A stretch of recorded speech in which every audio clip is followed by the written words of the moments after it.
The jury has yet to reach a verdict in the Kyle Rittenhouse trial after 2 days of deliberations. Rittenhouse is charged with 5 felonies after killing 2 men and severely injuring another during a violent protest in Kenosha, Wisconsin last year. Nancy Chen is at the courthouse where National Guard troops are standing by for possible unrest.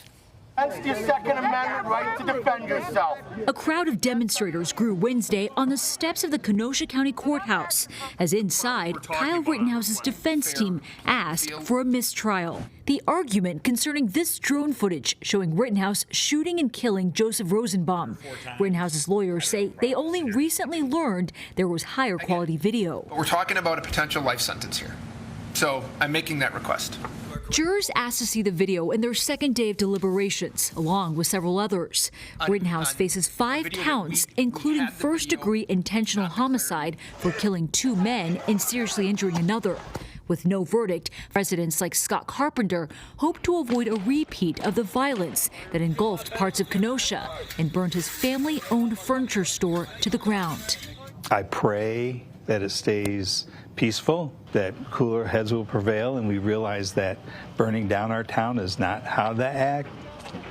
The judge has yet to rule on the defense's motion for a mistrial today or on a previous request for one. In total, jurors have been deliberating for about 16 hours and will be back tomorrow morning. Lana? Thank you.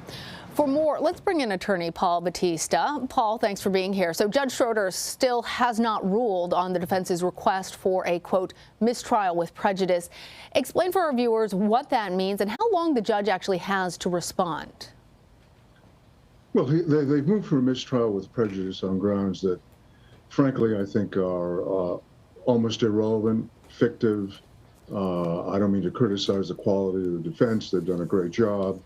But mistrials at this point with prejudice, which would exonerate Kyle Rittenhouse, are very, very rare. And as to your second question, Lana, judges have lots of privileges. He doesn't have to ever resolve this motion. There are other motions that can be brought if Kyle Rittenhouse is convicted that are more traditional. This motion is literally a shot in the dark, and the judge can sit on it forever. Fascinating. Earlier Wednesday, Judge Schroeder also commented on the case while answering questions for the jury. I want to play some of what he had to say. The business about people not being identified as victims. How would you like to be put on trial for a crime? And the judge introduced the case to the jury by introducing you as the defendant and the person who is accusing you as the victim. Is it so difficult to just use the term complaining witness instead of prejudging what the jury is here to determine as to whether there's a victim and whether there was a crime committed?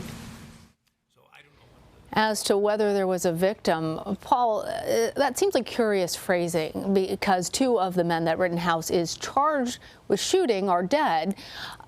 Is this odd for the judge to request that they not be referred to as victims? What constitutes a victim? Well, ordinarily, one is a victim. This is a criminal trial. We don't yet have a verdict that this young man is guilty. The judge, I think, even though he's withstood a lot of media criticism for censoring the use of the word victim, is acting appropriately and would never be reversed in limiting the description of the injured people, the murdered people, the killed people. I think he's well within his rights to modify the diction and not use the word victim. Victim is a loaded word, and the jury is not supposed to be influenced by the use of words or verbiage. It's supposed to be influenced by the evidence it is presented. So this is a remarkably tough judge, I will say that. But so far, in watching this trial pretty intensively, he hasn't overstepped any boundaries.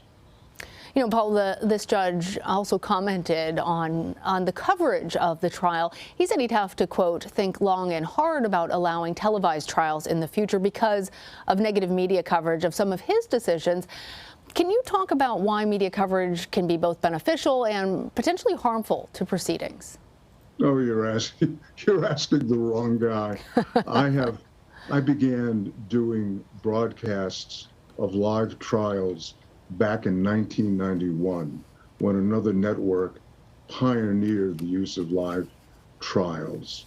It is always a judge's discretion as to whether to allow a trial to be televised.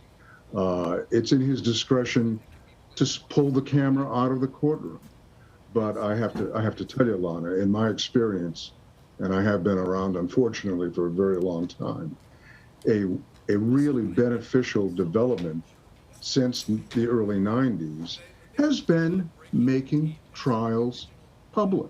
The Constitution says trials are supposed to be public. And the judge was well within his rights to allow it. He's also well within his rights to terminate it. And in the future, if he's unhappy with the way the coverage, the live coverage is affecting the outcome, he has the right to say, I'm not doing this again. You know, we've been following the trial, in addition to the Rittenhouse trial, also of 3 white men who shot and killed Ahmaud Arbery. Both of these cases involve defendants claiming self-defense, and I think there's a bit of confusion out there about what U.S. law actually says in terms of a reasonable self-defense argument. Can you tell us, is there a clear definition for claiming self-defense, and what makes it so tricky in both of these cases? Well, there is no clear definition of self-defense. I looked carefully at the Wisconsin statute today on self-defense, and it's important to remember that it's an affirmative defense. The defendant who has the right to remain silent. George Zimmerman, for example, in the Trayvon Martin trial, never testified and was acquitted. Self-defense, according to the statute, depends on what a reasonable person in Kyle Rittenhouse's position would feel presented a threat to his life and, frankly, to the lives of others. And that we have juries who will make decisions about what is reasonable under the circumstances given the evidence presented in court. It's a wonderful system, but I can't give you, Lana, a precise word-for-word definition of what is a valid self-defense argument. It's fluid. It depends on the circumstances. Depends on the jury. Paul Batista, thank you. Thank you so much. Good to see you.